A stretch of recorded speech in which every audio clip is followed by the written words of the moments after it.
тэр нь яригдсаар байгаа тийм очин шиг одоо нарийн өрөөнүүдийг бас ярьж өгье гэж бодож байна.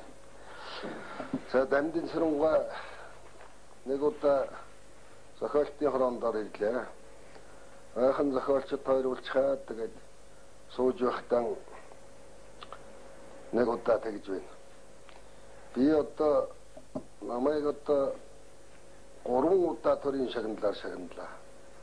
Бас 3 удаа улс төрийн товчоогоор оруулж шийтгэлээ. Тэгэхээр энэ чинь аль нь зөв юм бэ гэж асуусан. Тэгээд зохиолтоос үндэ хариулах гэж гараагүй тийм гэж байсан жишээ. Технэн юу яаж гинэ? Дамдын Сүрэнга хойно цол хамгаалаад хуучин зөвлөлт толгойд цол хамгаалаад ирж байна. Тэгээд гэртээ өөрсөн юм байна.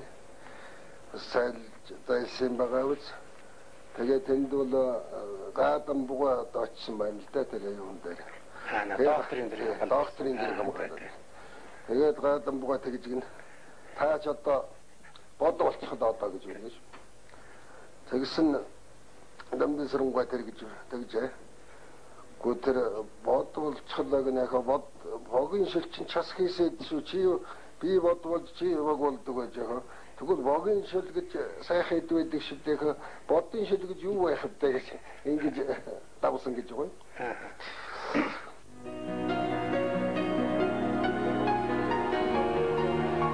Тэгсэн Цэдэнжууга юу яаж гинэ?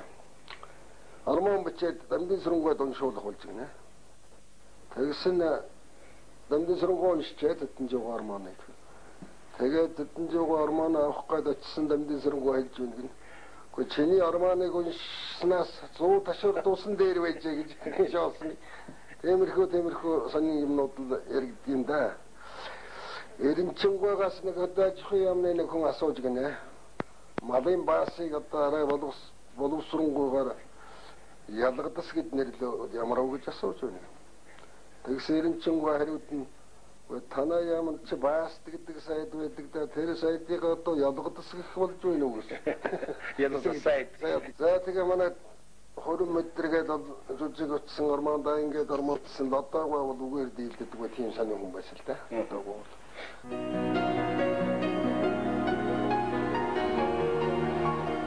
Лодоогоо бууц их гээд байж байна. За. Хүрийн толгой шулаад байх юм.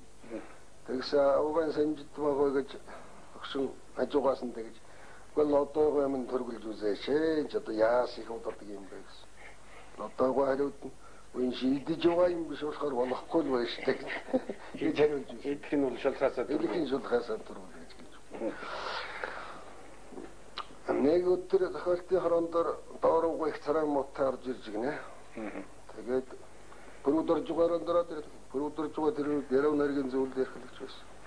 За үгэн баларлаа л гэж. За яач вэ? Үгний чинь соёлын яамны орлого цайдаар тавьчихлаа гэж үү. Үгүй чи тэгээ одоо юу гэж хэлв үү?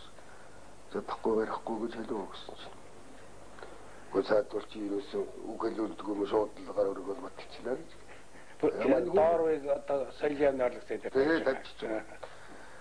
Тэгээд манай хүн үнэмшчтэй өрөвдөрж байгаа үнэмшээд л тэгээд дооров тэгээд яваад өгч. Тэгээд өрөвдөрж байгаагаа дуулуугаас асууж гинэ л.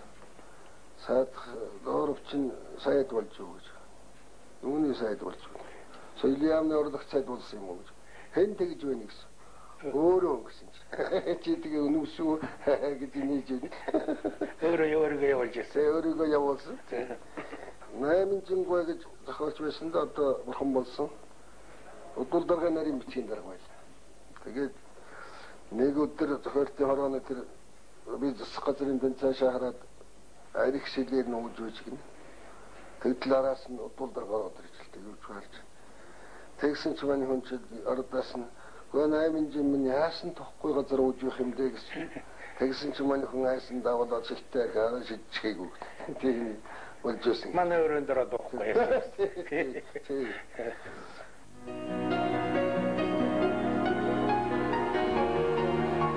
Ерэн дэвид чинь одоо бид чинь Эренчингуйг хаяа нэг соёлын хэвлийн яамны нэгдсээр даах тоншоо сэтгүүл дээр л ингээл яаны ихээр зэрэгэл тэр өдөр бүгд л одоо ажиллаа хаяалаа. Тийм бүх улс нөмрүүд ингээд юм яригийн чигнэл бүтэн өдөр ч юм шүү дээ. Тэр чинь гавал яадаг юм гэхээр зэрэг жоохон байж байгаа л таны тамхинаас нэг дахиад нэг өртчих үл гэдэг. Тэгэхээр хүмүүс бүр анд ярин шүү дээ. Хүн болгон энэ дээр нэг веброст. Тэгэл уралдаж өгнө. Энэ чинь гоё. Явна загварчтай орооны чинь байшин шинэ байшин чи хизээ ашиглалтанд орлоо. 72 онд. Тэгсэн 72 онд ашиглалт орсны маргааш нь Эричинго гадаа ингээд нуруугаа өрөө зогссон хараа зогсож ийн. Эричинго та одоо яаж байгаа юм гэсэн чи одоо энэ Европын олон орнуудаар явж яхад 3000 жил болсон байшин гэхтэл овоо зэрэгтэй юм бидэг. Энэ лав 4000 жил болсон байшин шиг үн. Нэг салхинд нэг шохоо нуураа ингэж.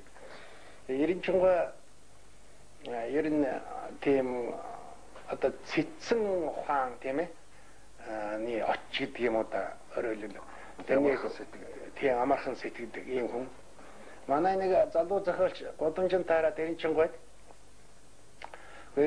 танд нэг шүлгээ үзүүлэх гэсэн юм тэгж гин би нэг цаас өгч л дээ нэг шүлгээ өгсөн гэсэн чи дараа хоёр очоод авчихаарай гэдэг аваа явчлаа тэгээ яг одоо нэг залууч нэг хөрхи очоосооч одоо зовдөг юм яаж нэлээд одоо 2-3 сарын дараа гэрт нь очиж ил дээ. Тэгсэн Эричинго харчаад хаалгаж энэ хүүхэд за дөрөөрөө орчлаа гэн. Тэгсэн нөөмгөн Монгол дээлтэй ой шир гэдэг нэг ханцуудаа юм нэг нуугаад өгчих юм гин.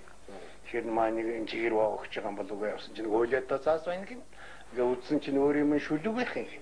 Тэгсэн хөөндөө зөвлгөө төлчихээрэй гэсэн гэж. Шүлгийн гэхгүй юу? Хөөндөө зөвлгөө төлж дашаа шиг юм байна. Тийм.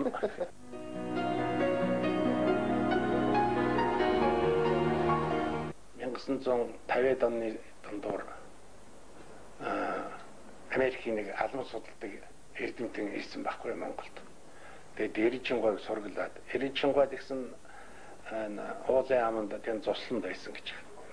Тэгээ Эричингойг сураад уулзаа тэр Америкийн эрдэмтэн тэгээд албанс гэж ямар амтан байна вэ гэж асуусан юм ээ Эричингойгоос. Тэр эрдэмтэн бол их тийм биеэр өсөрхөө гар хөлн тийм хүн байсан. Албанс гэдэг бол одоо яг л тань шиг юм байна. Хүнийг тэгж явуулдаг даваадаг.